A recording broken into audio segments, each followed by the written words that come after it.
با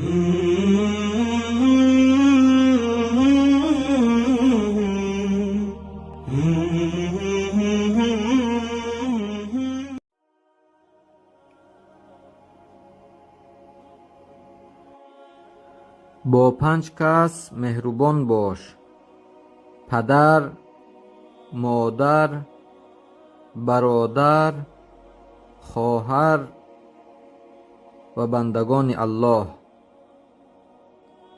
از 5 چیز به الله پناه ببر: اندوهگین شدن، غصه خوردن، ناتوانی، بخیلی و گناه کردن.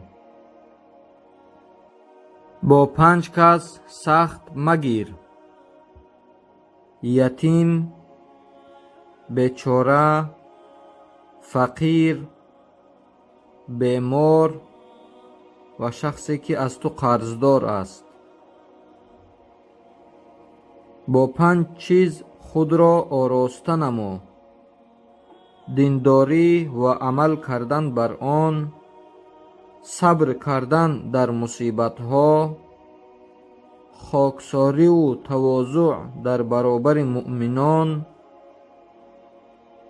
علم و دانش و سخاوتمندی.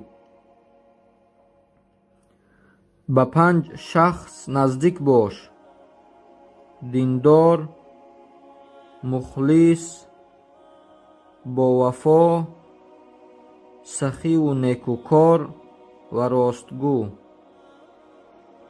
با 5 شخص دوستی مکن: بیدین و بیادب، دروغگوی، دزد، حاسد و فریبگر.